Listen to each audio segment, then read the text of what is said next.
Third grade REET में science math से संबंधित साइंस का एक टॉपिक है बायोलॉजी का नियंत्रण एवं समन्वय। इसके बारे में अंतःस्रावी तंत्र पढ़ेंगे आज। इसके बारे में प्रीवियस ईयर प्रश्न के बारे में पढ़ेंगे। इससे पहले हमने तंत्रिका तंत्र टॉपिक पूरा कर लिया था। पहला प्रश्न है अग्नाशय क्या है। अग्नाशय एक निश्चित ग्रंथि है। दूसरा प्रश्न है हाइपोथैलेमस के बारे में। हाइपोथैलेमस क्या क्या काम करता है।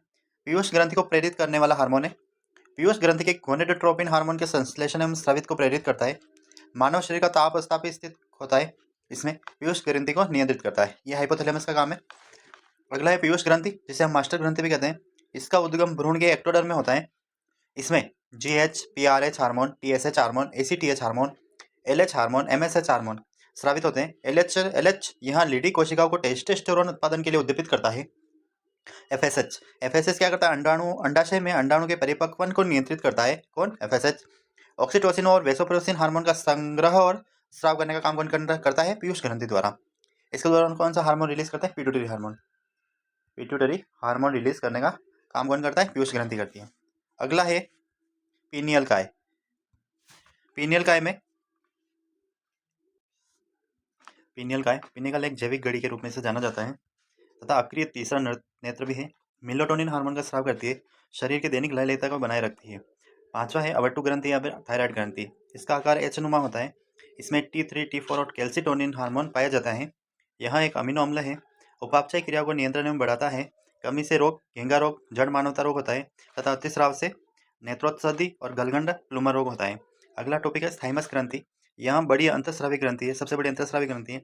यह नवजात में ज़्यादा और बड़ी पाई जाती है। इसके पश्चात इसका ह्रास होता रहता है। अगली है अग्नाशय ग्रंथि। अग्नाशय ग्रंथि इसको एंडोक्राइन कार्य होता है। आइलेट्स ऑफ लैंगरहैंस कहते हैं। अल्फा में ग्लूकागोन पाया जाता है। बीटा में इंसुलिन का स्राव, जेड धातु पाई जाती है, ग्लूकोज को ग्लाइकोजन में परिवर्तित करती है। गामा सोमेस्टोटोन इंसुलिन व ग्लूकागोन पाया जाता है। मधुमेह में अपर्याप्त मात्रा में बनता है ग्लूकागोन व इंसुलिन। खराब हो तो इंसुलिन व ग्लूकागोन नहीं बनेंगे। अगला है अधिवृक्क। अधिवृक्क इसे एड्रिनल कहते हैं।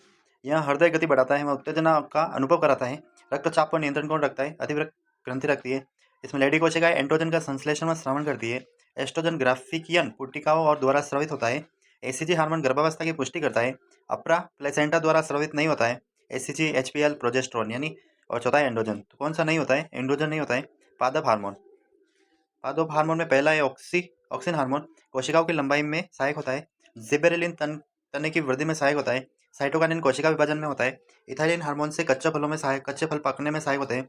एब्सिसिक अम्ल वृद्धि हार्मोन अवरोधक हार्मोन है जो जिसे पत्तियों का मुरझाना।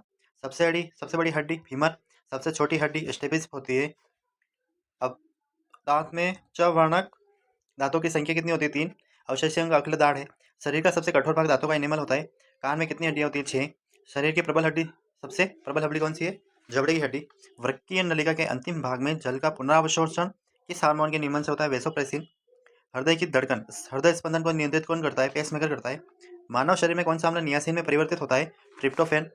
तथा कोर्सिनोमा क्या है, त्वचा एवं म्यूकस झिल्ली का असाधारण मिलिग्नेंट ट्यूमर है। बायोप्सी जीवित शरीर से काटे उत्तक की जांच करना बायोप्सी कहलाता है। इम्यूनोप्रेजेंट सिक्लोस्पोरिन प्रतिरोधो अंगों को प्राप्तकर्ता में अस्वीकृत होने से रोकते हैं। मानव शरीर में मिथाइल व इथाइल अल्कोहल का विषारण होता है ऑक्सीकरण में। दुग्ध निष्कासन में हार्मोन ऑक्सीटोसिन का स्रावण कौन सी ग्रंथि करती है, पीयूष ग्रंथि। मानव हृदय में द्विपीतीय झिल्लीमय बेग द्वारा संरक्षित होता है जिसे हृदय आवरण या परिहद कहते हैं।